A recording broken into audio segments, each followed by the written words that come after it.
Nuestra siguiente conferencia está a cargo de Felipe Sarruc. Felipe es comunicador social y magíster en estudios, en investigación de estudios artísticos de la ASAP de la Universidad Distrital.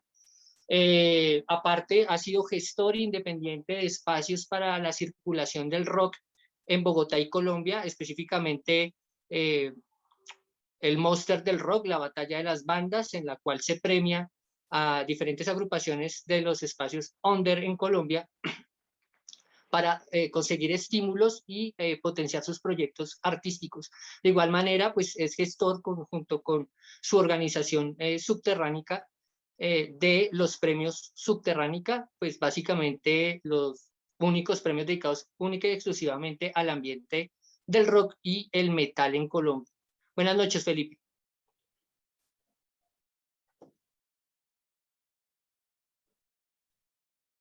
¿Nos escuchas?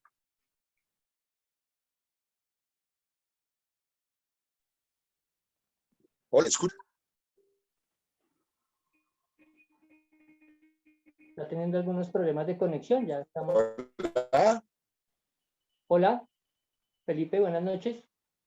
Hola, estoy aquí. ¿Me escucha, Luis? Sí, ya te escuchamos. Bueno, okay. esta noche Felipe nos va a acompañar con la conferencia dedicada en torno al papel del Estado y el paternalismo dentro del rock y su papel en la desconfiguración del rock nacional, basado también en su trabajo de grado de la maestría, la desconfiguración del rock colombiano, distorsiones, y también en algo que presenta en un libro presentado por Felipe el año pasado, que es Cuando las calles eran de hierro, o la historia del rock bogotano en la década de los 90, contada en las voces de sus protagonistas, un poco acerca de una crónica muy personal y de historia oral contada, como dice ahí, por quienes fueron parte de la escena del rock bogotá en los años 90, y cómo esto se ha transformado en el país, desde ser espacios de autogestión a espacios que han sido patrocinados específicamente por el Estado en Colombia. Pues agradecerte también aquí en público, que nunca lo he podido hacer, por el honor de haberme permitido hacer el prólogo del libro, Felipe. Entonces ahora sí, buenas noches y puedes comenzar.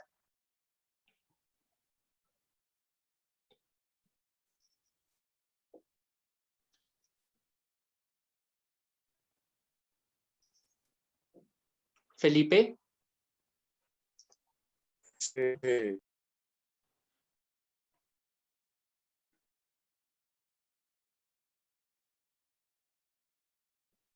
Vamos a esperar un momento, por favor, que estamos teniendo algunos problemas técnicos con Felipe. Ya está intentando solucionar. Vamos a enviar la imagen mientras solucionamos, ¿listo? Vale, muchas gracias. Démosle unos minutos. Ahí, creo que estamos ahí, ¿estamos bien? Sí, ahora sí estás bien.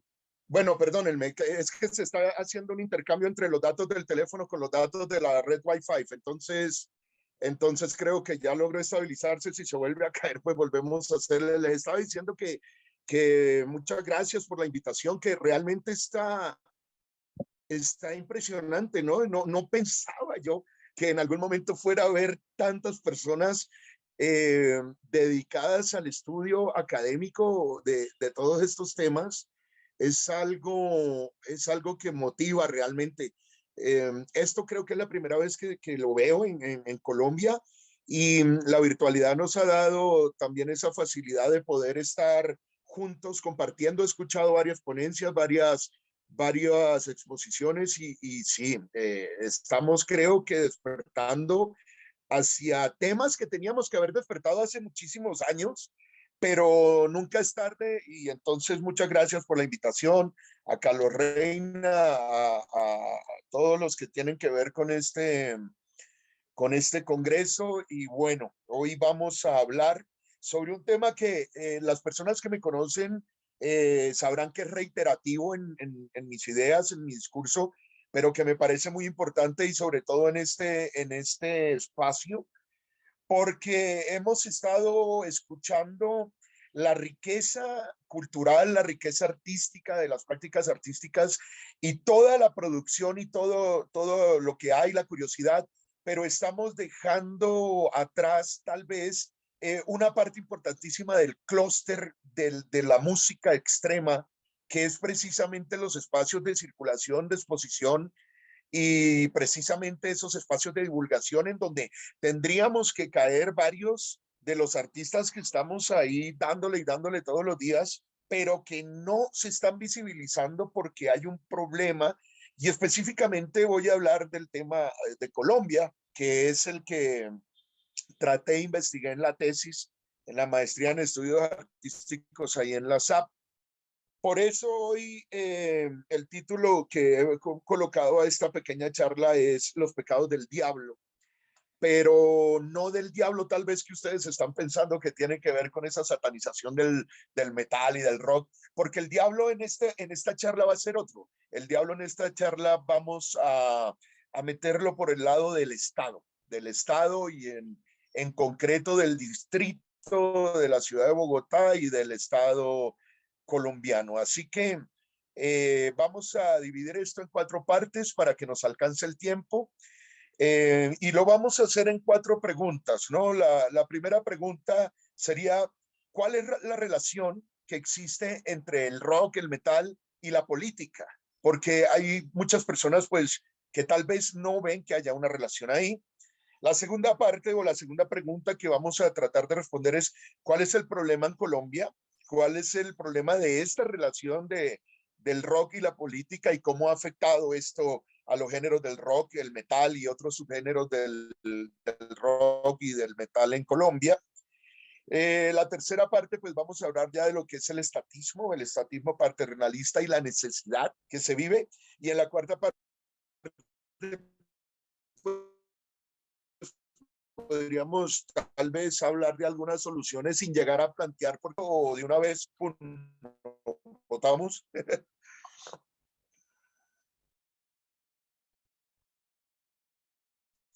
Ok. Señor. Que puedes continuar. Ok. Bueno, me presento rápidamente. Yo soy Felipe Sarruc, soy comunicador social, soy músico, soy magíster en estudios artísticos. Me he especializado en la caracterización de los géneros populares en la música, sobre todo en el rock y en el metal. Y entonces vamos a entrar en materia en lo que es la relación entre la cultura y la política, es decir, si hablamos en este momento precisamente del rock, ¿verdad?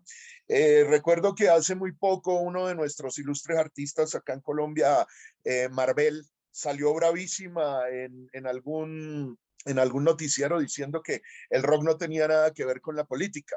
No sé si ustedes recuerdan.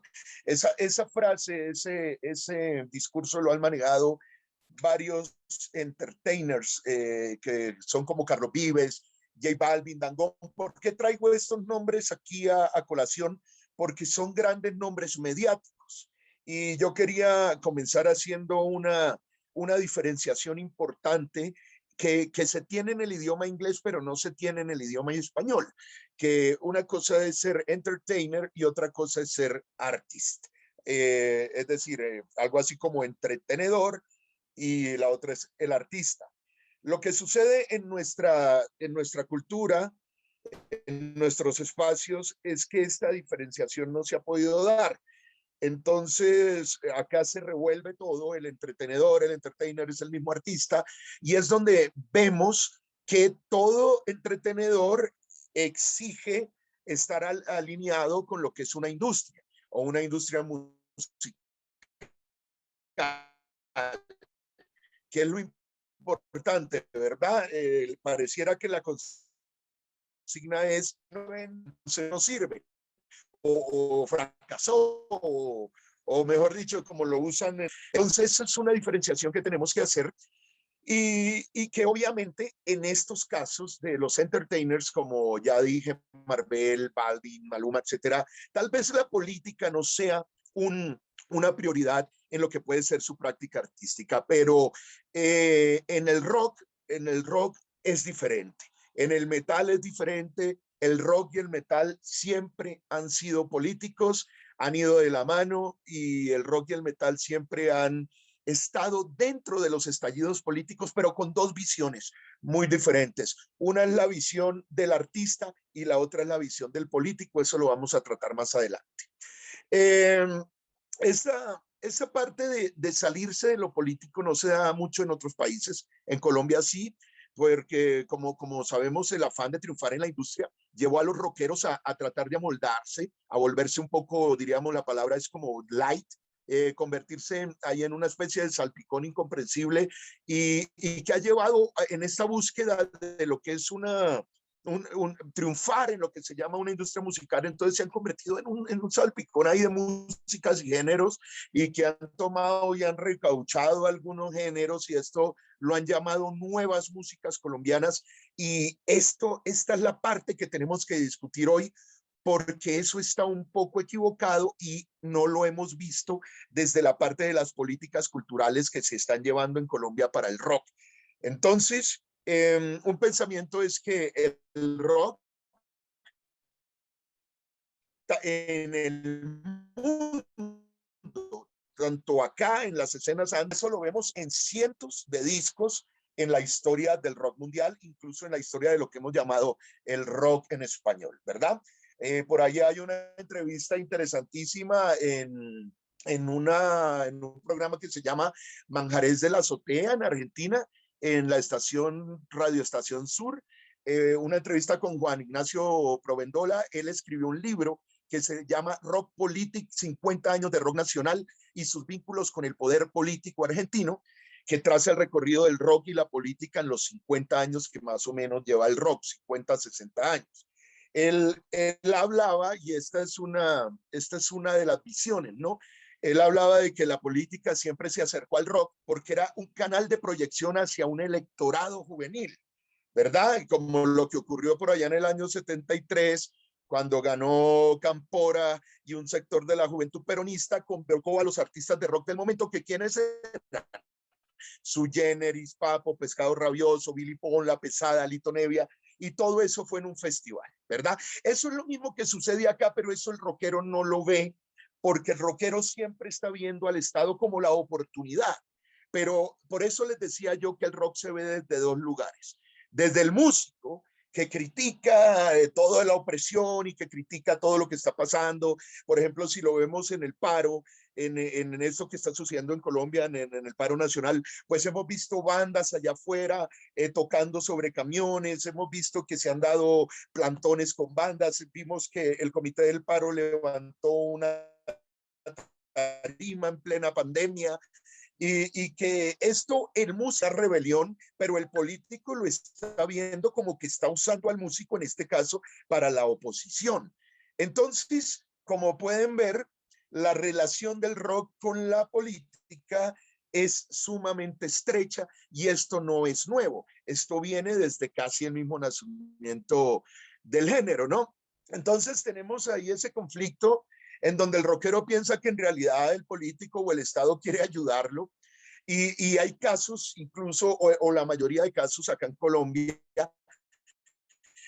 en que el rockero o el metalero prefiere pelear o ir en contra de los mismos músicos o de las mismas personas que denuncian al Estado para no perder el favor del Estado. Y entonces ahí es donde caemos en lo que hemos llamado los mercenarios del arte, o los mercenarios de las artes, las prostitutas de las artes, que son personas pues que sencillamente se van amoldando hacia lo que el Estado diga y hacia lo que el Estado les ordene, para poder acceder a los favores en un país en donde no se puede tocar y no se puede sobrevivir de eso, ni siquiera se puede vivir dignamente de la práctica del rock o del metal. Así que vamos con la segunda pregunta.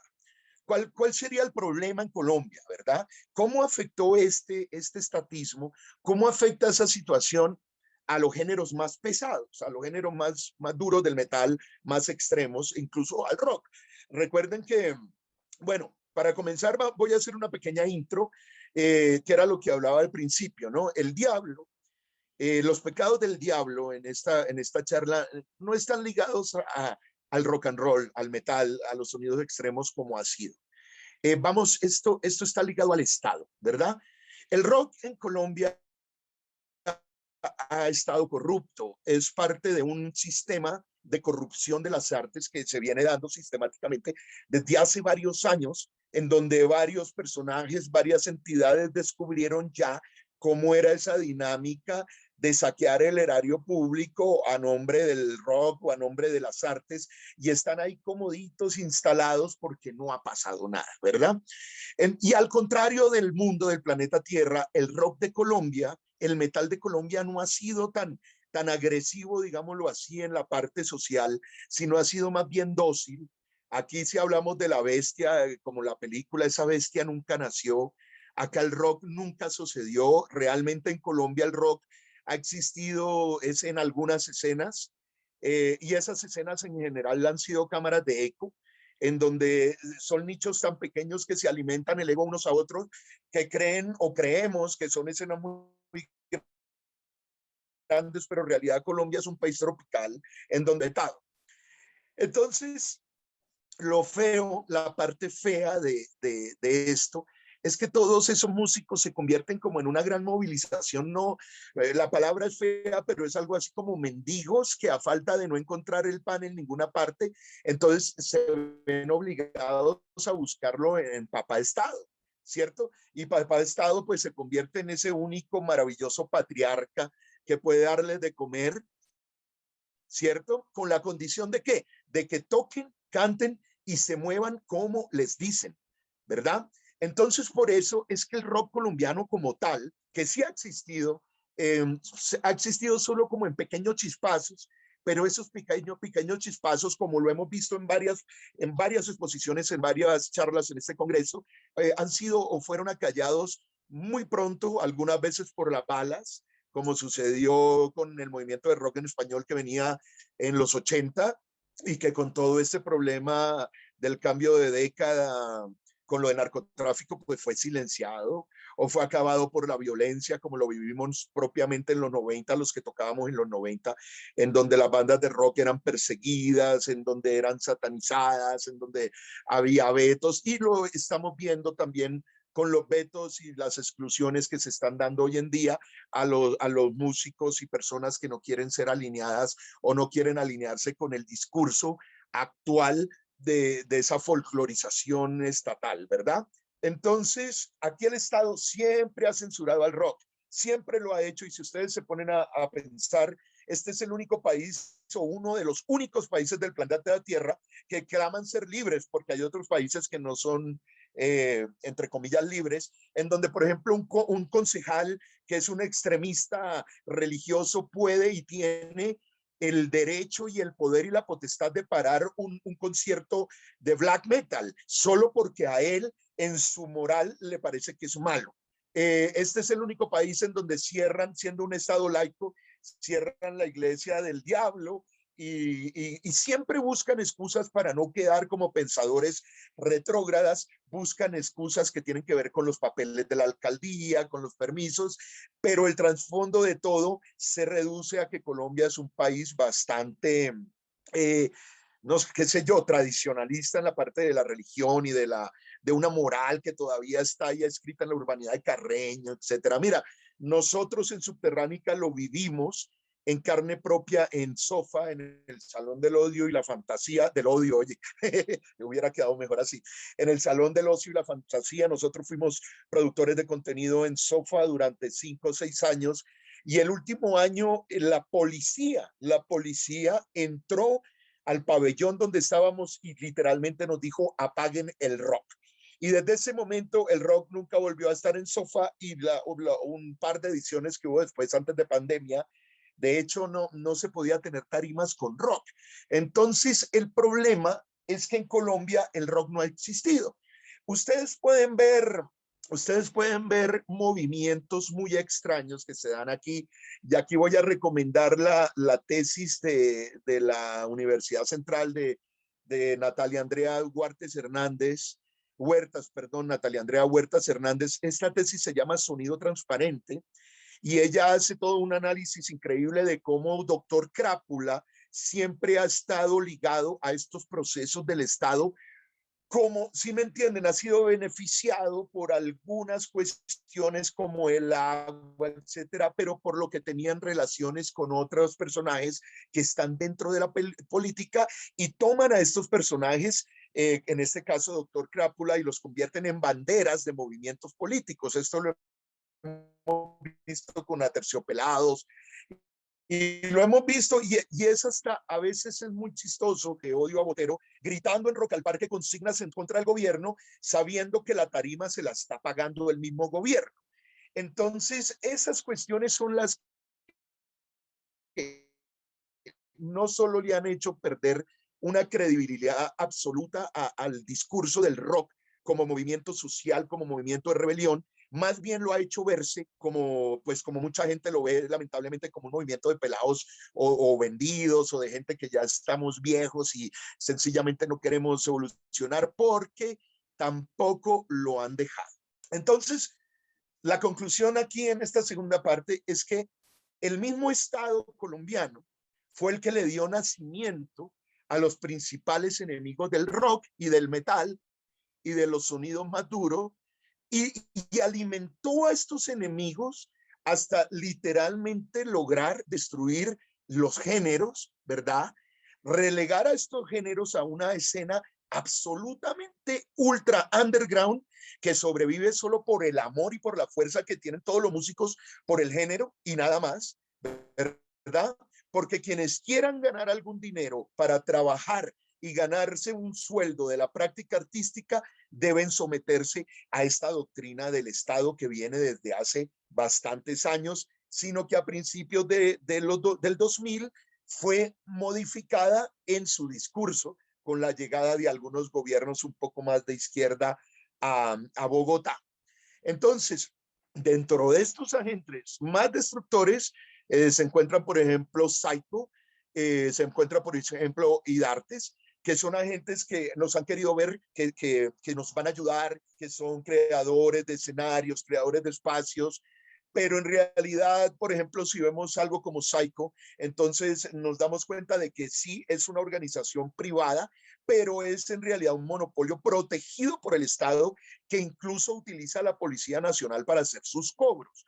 Entonces, esas son las cosas que desconfiguran hasta tal proporción lo que vendría siendo el rock y la ideología del rock, que esto aquí se destruyó, y podemos ver incluso publicaciones que han sido en el mundo entero, guías absolutas del rock y del metal, como por ejemplo la revista Rolling Stone, como acá en Colombia se transmutó hasta convertirse en una publicación que yo no sabría decir de qué trata o hacia qué línea editorial va, porque necesitaba cambiar para poder seguir perteneciendo a este discurso que el Estado colombiano ha instalado en la mente del público. Ok, siendo así, nos vamos a ir a la tercera parte, que ya es hablar del estatismo paternalista ligado a la necesidad, ¿verdad? En Colombia hay muchísimo rock, hay muchísimo metal, hay escenas impresionantes, la escena del metal, sobre todo en Bogotá, es enorme, así como la escena del punk. Son escenas que en realidad no les interesa salir a la luz, pero hay agentes que vemos, y en este momento yo no quiero dar nombres, pero voy a dar dos ejemplos de estatismo paternalista bastante fuertes y que ofenden. Por ejemplo, nosotros queríamos premiar, en un premio Subterránica, queríamos premiar a una banda de punk de Medellín que lleva muchos años, y los llamamos y le dijimos, oye, queremos darles un premio, y nos dijeron, no, es que a nosotros esos espacios no nos interesa. Ok, es respetable. Pero entonces cuando llega Rock al Parque o llega Altavoz, sí les interesa, porque se van a montar a cobrar plata del Estado, porque no veo cuál sería otra motivación. O por el contrario, una persona que ha tocado ya en varios festivales de Rock al Parque, que no cree en el rock y que dice que el rock de Colombia es muy malo, se sigue montando y cobrando dinero de Rock al Parque únicamente pues, por el afán del dinero. Entonces, dejemos en que en Colombia realmente sí hay rock, sí hay metal, son escenas fuertes, pero no son visibles. Y con la Asociación de Músicos Independientes de Colombia, en algunas gestiones, nos hemos encontrado con que uno de los principales problemas es esa necesidad del músico. El músico siempre quiere, siempre quiere, siempre quiere, y quiere que se le pague, quiere su práctica, pero el músico, la vida del músico de rock realmente es muy difícil en Colombia. Si vamos a hablar de la parte económica, la mayoría de gente no se ha puesto a pensar que aquí pagamos 10 veces el valor de las cosas en Estados Unidos, en Europa, y ganamos 10 veces menos. Me explico. En Estados Unidos el sueldo mínimo son $2.500 y una guitarra buena te puede valer $500, $600. En Colombia el sueldo mínimo son $200 y una guitarra buena te puede valer de $1.000 para arriba. Estos son problemáticas que afectan directamente a las estructuras de las bandas y las convierten pues, en una eterna necesidad. Son bandas que están en estado paupérrimo, ¿verdad? Eso me acuerda de la frase de Steve Vai que decía que si no quema no es arte, pero acá en Colombia no nos podemos dar ese lujo. El arte no puede ser incómodo, el arte no puede decir la verdad, el arte tiene que estar moldeado porque si no se convierte en un enemigo del Estado, que es el único que, entre comillas, está abriendo espacio, ¿verdad? En un país como el nuestro, ustedes nunca van a ver en los grandes medios de comunicación un especial. Es muy difícil de que haya un especial sobre la escena punk, la escena del death metal, la escena del grindcore. Todo esto no se va a dar. Es decir, no tenemos espacios de difusión. Y si nos vamos a la parte romántica del metal, pues, ¿qué importa? ¿Qué importa? Porque al final el metal es una escena tan underground que todos nos pasamos los discos, etcétera. Pero si nos vamos a la parte de la supervivencia del ser humano con una práctica artística, entonces importa mucho. Porque entonces, ¿qué sucede? Tenemos a esa cantidad de músicos que trabajan de 8 a 8 en ingenierías, o trabajan de 8 a 8 en call center, o trabajan de 8 a 8 en cualquier lado, y tienen su banda únicamente el viernes de 10 a 12 de la noche y un ensayo en algún punto de la semana. Y vamos viendo cómo cada año, y de eso yo soy testigo porque como yo hago los premios Subterránica con el equipo, nos damos cuenta cómo cada año se destruyen, se desbaratan y tiran la toalla miles y miles de bandas. Ahora, ¿cómo no se va a desilusionar un muchacho o una persona que lleve años haciendo esto? Si ustedes ven, por ejemplo, lo que sucede con el Instituto Distrital de las Artes, lo que ha sucedido en la pandemia, ¿cómo es posible que todo el rock se silenció, toda la música se silenció, pero ellos siguieron levantando escenarios, ellos siguieron levantando conciertos con aforos de 500 personas sin que nadie dijera nada? ¿Y con quién lo hicieron? Con las 4 o 5 bandas que siempre han estado ahí, que era lo que les estaba diciendo anteriormente, la parte del estatismo paternalista, ¿verdad? Papá Estado conforma eh, un grupo de personajes que van a representar, hacer el rock colombiano, el metal colombiano. E incluso hemos visto cómo algunas bandas que estaban absolutamente en el underground se han modelado hasta convertirse en una especie de papagayo de muestra en cuanto festival arman en el estado y en cuanto movimiento por el agua y por todas partes se ven. Entonces, es interesante ver cómo, por ejemplo, anteriormente en los años 90 en Rock al Parque era el lugar donde uno iba a reunirse para conocer bandas nuevas. Entonces uno iba a ver y allá conocimos, no sé, a Vértigo, a Ultrágeno, a Catedral, que luego se volvió Ultrágeno, conocíamos a Monóxido, incluso a Terciopelado, Danny Dodge, Pepa Fresa, también por el lado del metal tocaba a todo mundo. Y luego en el 2000 esto se convirtió en un desfile donde hasta los gaiteros de San Jacinto se montaron a tocar a Rock al Parque y la gente les hacía cuernos. Y les voy a contar así rápidamente cuáles son los problemas, cuáles son o cuál ha sido la desconfiguración que le ha dado para pasar luego a unas soluciones y luego si hay algunas preguntas. Sucede en lo siguiente: a principios de este siglo hubo un personaje que tuvo bastante influencia, ustedes no, si ustedes no lo crean, que era un productor inglés llamado Richard Blair, o que se llama Richard Blair. Richard Blair, después de que Carlos Vives y todo esto sucedió en el mundo, y al saber de que en Colombia nunca sucedió el rock, porque mientras en el mundo sucedía Metallica y Slayer y Guns N' Roses, aquí sucedía Los Toreros Muertos y Agüita Amarilla. Entonces él entendió que aquí tenía una forma de triunfar tal vez en la industria de la música con el discurso de que, hey, ustedes no pueden competir con las bandas de metal del Reino Unido, con las bandas de metal de Noruega, con las bandas de metal de los Estados Unidos, y ustedes sí tienen cosas únicas. Y ahí nacen estos fenómenos que le dieron nacimiento, por ejemplo, al tropipop, que le dieron casi muerte absoluta a los géneros del rock y que llegaron a transformar los discursos de espacios como Rock al Parque, en donde las folclorizaciones y las modernizaciones tomaron el puesto del rock. Quiero explicar rápidamente qué es una folclorización y qué es una modernización y qué es una fusión para que vean cómo es importante esto en las políticas culturales que van al rock y al metal. Vamos a tomar ejemplos de bandas.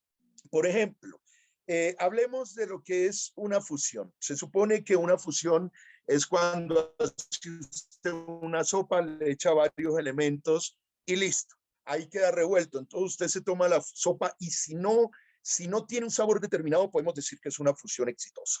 Hablemos de fusiones en la música, por ejemplo, Sepultura con su disco Roots.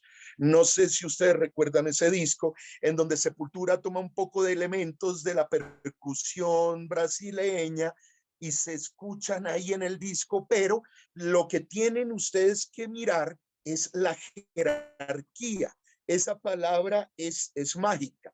¿Dónde está la jerarquía de esta fusión? Pues la jerarquía de esta fusión sigue siendo dentro del metal, porque lo que predomina son los riffs de las guitarras del metal y la forma de las voces de los señores Cavalera, etcétera, etcétera. Por eso podemos hablar de una fusión exitosa.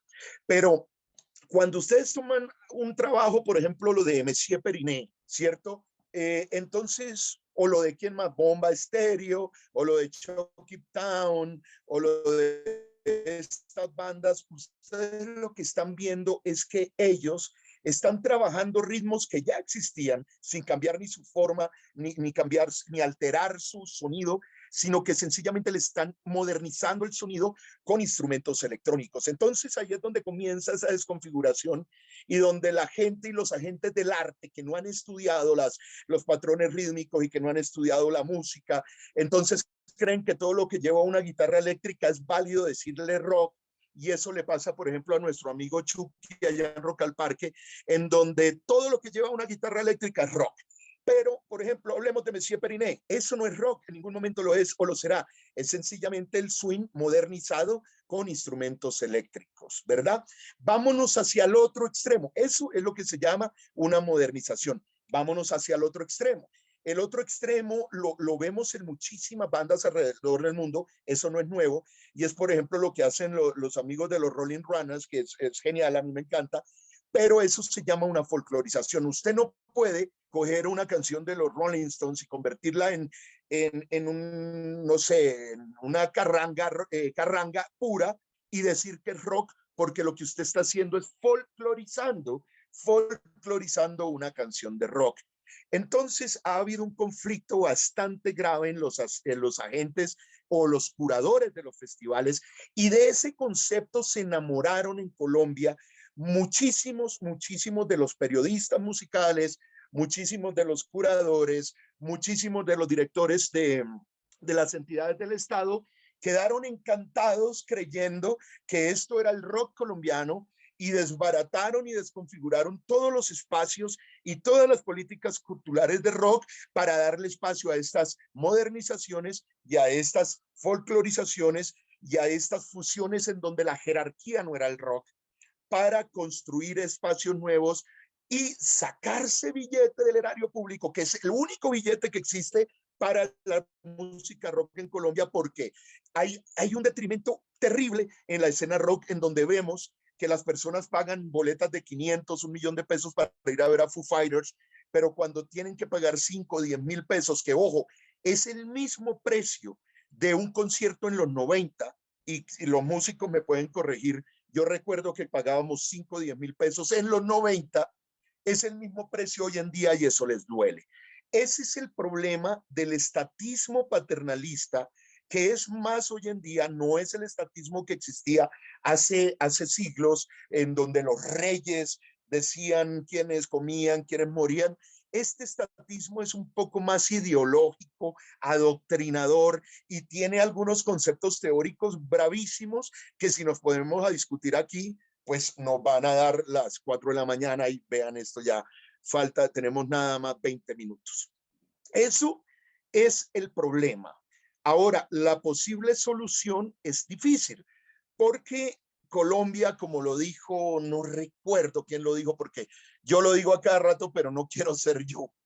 Eh, Estoy buscando el nombre del que lo dijo. Colombia es un país de cafres. Es un país de avivatos, es un país de gente que quiere ser millonaria, pero quiere ser mañana, fácil y rápido.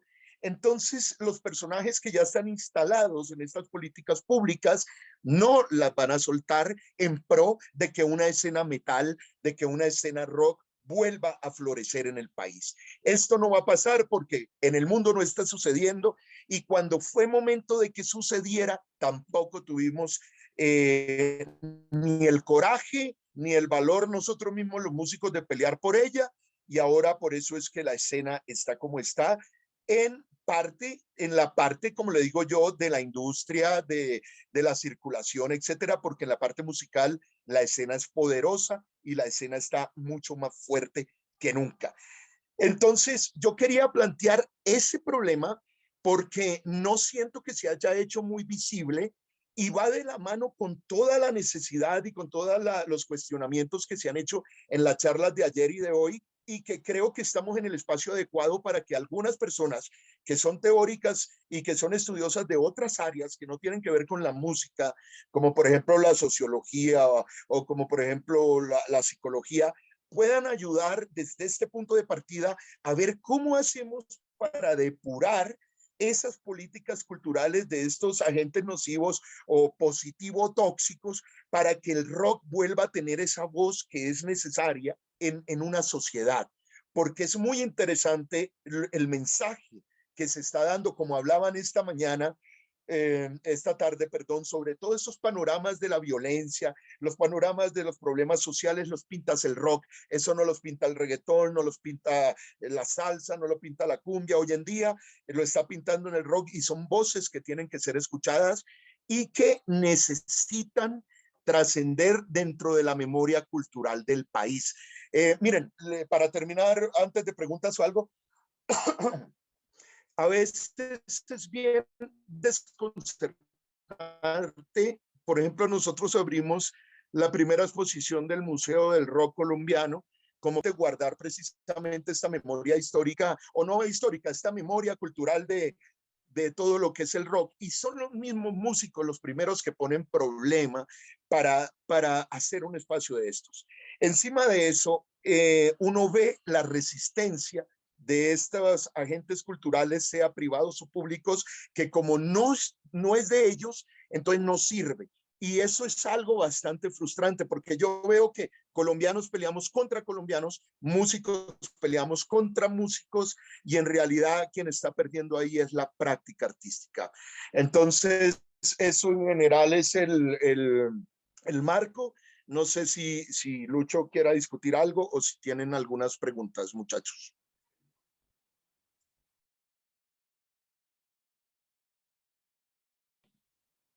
Bueno, Felipe, no, en este caso, digamos que creo que hemos tenido un poco la oportunidad de darle espacio a los comentarios de las redes sociales. Generalmente las preguntas han sido aquí de los asistentes directos al Meet. No sé si alguno de quienes están conectados aquí en el Meet tiene pregunta. Yo quisiera leerte un comentario de una persona que señala aquí en redes sociales lo siguiente para que nos dieras como pues claridades frente a ese aspecto. Y es que si no es un comentario muy sesgado, señalar que porque algo no tiene bajo, batería o guitarra no es rock. Yo te lo pongo en contexto en la medida en que últimamente aquí en Colombia y en Bogotá hemos visto bandas que tienen un sonido que yo personalmente catalogaría como rock e incluso metal y son power duo, donde solamente, por ejemplo, hay un bajo y una batería y una guitarra, o hay dos guitarras y ya.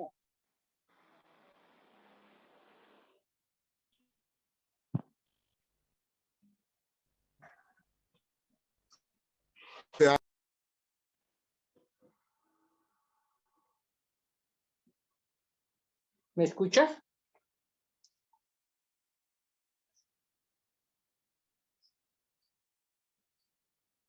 Bueno, está de nuevo con un poquito de fallas, ya vamos a estar atendiendo ahí.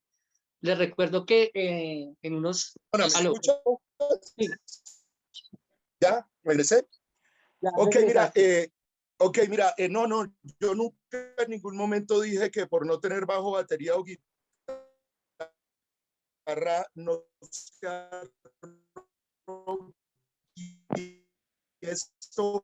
esto yo necesito que la gente escuche un poco más los argumentos y las palabras, porque yo sé que estos son argumentos difíciles que no son comunes. Sí, entonces en ningún momento dije yo eso. Yo puedo coger una sola guitarra y hacer rock. Puedo coger un arpa con un piano y hacer rock. Lo que les estoy diciendo es al contrario. No porque le van a poner a una cumbia una guitarra eléctrica la van a convertir en rock. Lo que están haciendo es modernizarla. Yo a estas personas, es decir, por el tiempo, no puedo en este momento alargarme, pero les recomiendo que lean la tesis. La tesis se llama Distorsiones reconfigurando el rock colombiano y que sobre todo vean el documental, que en el documental está mucho más claro.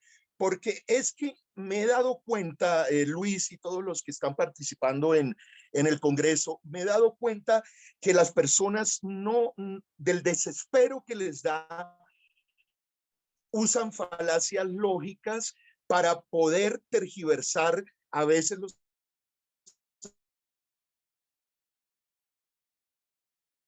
argumentos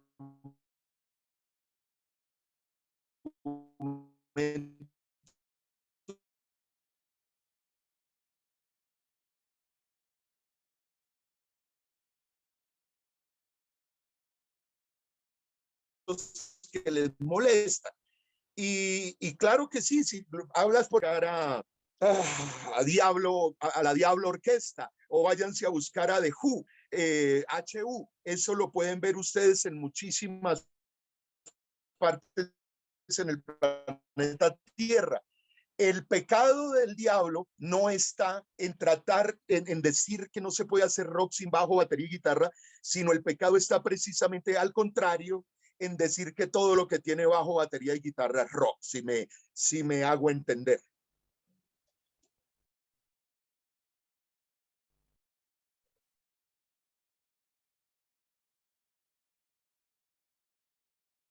Hola, Luis, ¿estás?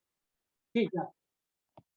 Felipe, otra de las cosas que aparece acá como comentarios es que teniendo en cuenta pues que la escena del rock y el metal en el mundo es tan grande y contamos pues digamos más de 60 años en la historia del rock y pues no sé cuántos ya en la historia del metal desde los años 80, del metal a secas, del heavy metal desde los 70, eh, la cantidad de agrupaciones que hay en el mundo y que surgen todos los días requieren que las propuestas tengan algo específico y más, digamos, de pronto de su propio país para contarle al mundo. Entonces, el comentario que hacen en redes sociales es que para qué llevar el mismo rock o el mismo metal a Europa, que sería como llevar leña al monte. Ok, eso también es una de las preguntas que recibo siempre y se la respondo de la siguiente manera. Entonces, ¿para qué llevar el mismo vals que llevamos hace 400 años? ¿O para qué llevar la misma cumbia? ¿O para qué llevar el mismo tango? Deberíamos coger el tango y deconstruirlo y meterle distorsión y voces guturales, porque ¿para qué vamos a llevar el mismo tango a Argentina? ¿Sí me entiendes? A mí me parece un argumento un poco pobre decir, por ejemplo, que una banda como AC/DC o como dijeron en la revista Choc una vez que Iron Maiden lleva haciendo el mismo disco 20 años, pues es que eso es precisamente lo que hace Iron Maiden, establecer un sonido único y mantenerlo para siempre. ¿Para qué vamos a tocar, a seguir tocando Beethoven si Beethoven tiene 500 años? Eso mejor destruyámoslo, metámosle batería, bongos, hagámoslo una salsa. Es decir, están jugando a lo que están jugando las generaciones de hoy en día, en donde quieren reescribir la historia sencillamente porque no la soportan. Entonces ya no es el principito, sino la principesa, ya no es Thor, sino Tora. Y esto que me están diciendo son los mismos los mismos argumentos de lo que podríamos llamar hoy la cultura de la cancelación. Miren, está muy bien que se le metan elementos nuevos fusionados al rock, sin desbaratar el rock, y les voy a decir cuál es lo que han fallado, y es que no se han dado cuenta que hay músicas como el rock o como el jazz que no tienen un patrón rítmico definido. Me explico, el vals tiene un patrón rítmico definido, ¿no? Y eso lo podemos cantar. Tum, tan, tan, tum. El reggaetón, tupa, tupa, tum. El rock tiene miles de patrones rítmicos. El rock siempre puede innovar. De hecho, el rock es uno de los pocos, y quisiera yo creer que es en los 2 o 3 géneros musicales que realmente es variado, que realmente es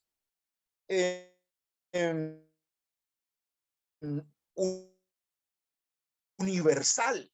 A mí no me pueden decir que el rock lleva sonando igual años, porque si ustedes se soplan un género que lleva 400 años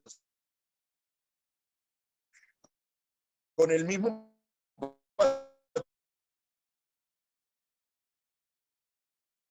rítmico y que el rock entonces musical es difícil en un país como el nuestro, cuando en realidad nunca nos presentaron el rock. En Colombia nunca nos privó de la riqueza de lo que es el sonido de las diferentes corrientes del metal, del rock, que tienen hasta 5.000 géneros diferentes.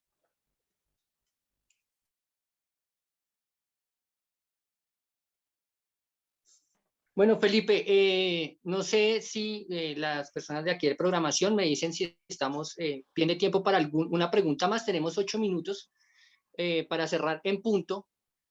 Entonces creo que podemos hacerlo. Hay una pregunta que me parece importante también aquí en las redes sociales. Quisiera que de pronto la puntualizaras muy claro por el escaso tiempo que tenemos, y es, entonces, ¿cuál sería la solución para crear una escena que no dependa del Estado acá en Bogotá o en Colombia, o por lo menos en Bogotá? Perfecto. La hemos pensado muchas veces. Vea, la escena no necesitamos crearla. La escena está creada. Hay más de 5.000 bandas activas en Colombia de rock y metal.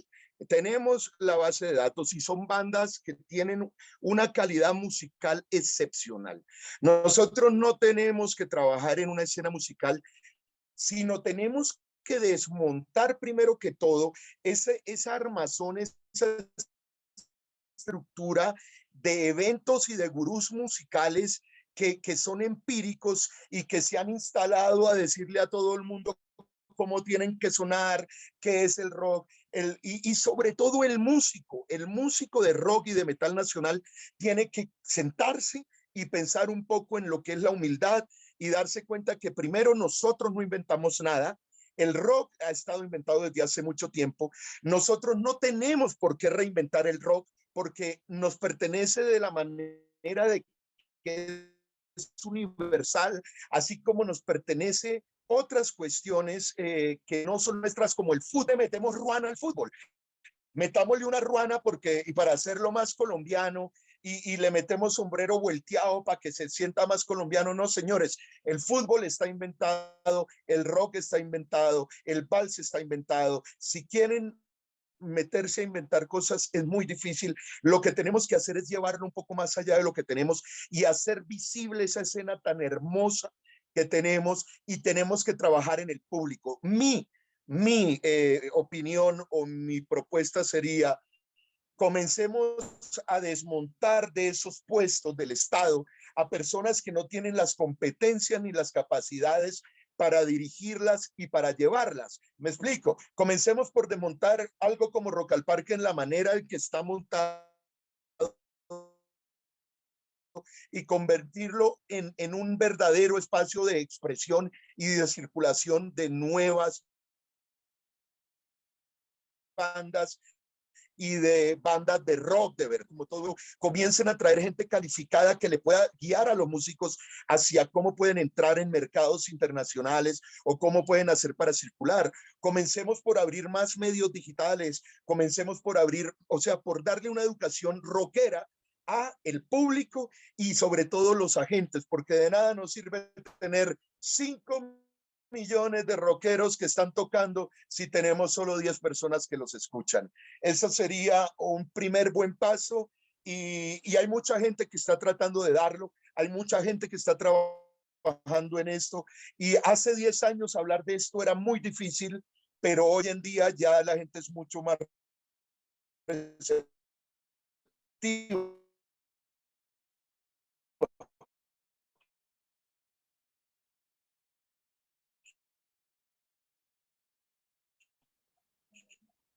Y creo que con eso voy a buscar para meter en sus oídos esa buena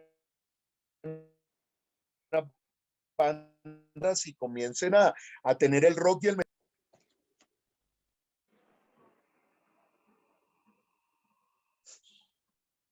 Bueno, Felipe, muchísimas gracias. Espero que te haya entendido la gente. Había algunos problemas ahí de intermitencia.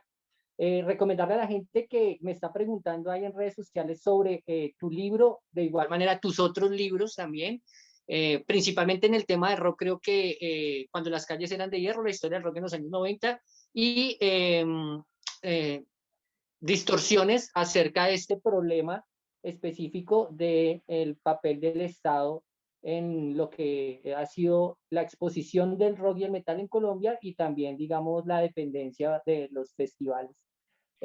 También un documental en el canal de YouTube de Subterránica, toda la página web y las redes sociales de Felipe. Es muy fácil contactarse con él. Yo sé que él contesta directamente si ustedes quieren adquirir el libro porque están preguntando.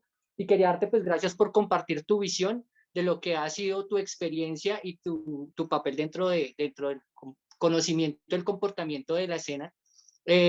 Obviamente entre redes sociales hay diferentes posiciones. Frente a lo que dices, sería chévere también que pudieras entrar y contestarle a la gente. Bueno, ahí lo puedes hacer también, digamos, de forma escrita. Felipe, muchísimas gracias. Te invito pues a que te quedes aquí conectados con nosotros para la siguiente conferencia. Bueno. Sí, mil gracias, Lucho, mil gracias a Carlos Reina y a todos. Y mantengámoslo vivo y qué espacio tan increíble. Espero que se repita muchas veces más y chao, chao a todos. Cualquier cosa, escríbanme. Es fácil contactarme, ahí les respondo. Vale, muchas gracias. Les recuerdo a toda la gente que está conectada que gracias por su apoyo. Ha sido increíble el impacto que hemos tenido. Todas las mesas siempre manteniendo una gran afluencia, incluso que se están transmitiendo de forma paralela. Estar pendiente de los anuncios que estamos haciendo ahí a través de la página oficial del Congreso, la página del doctorado. Recordarle a la gente que este espacio tiene su casa en la Universidad Distrital y con el apoyo de la Universidad Pedagógica Nacional, el doctorado de Estudios Sociales, la maestría en investigación social interdisciplinaria y el IPASUD de la Universidad Distrital. Espacios como Metal con Memoria, análisis de la violencia para la no repetición, la red de investigadores sobre rock y metal en Colombia, estudios de metal extremo, podcast Paroxis Histérica, metal.co de UN, Oscura Radio, el festival Usmetal, el festival y la organización Movimiento Rock por los Derechos Humanos de Ciudad Bolívar, Darroom.network y Living Metal Producciones, quienes en conjunto hemos podido desarrollar este espacio y ofrecerles a ustedes el primer Congreso Colombiano y Encuentro Internacional de Metal.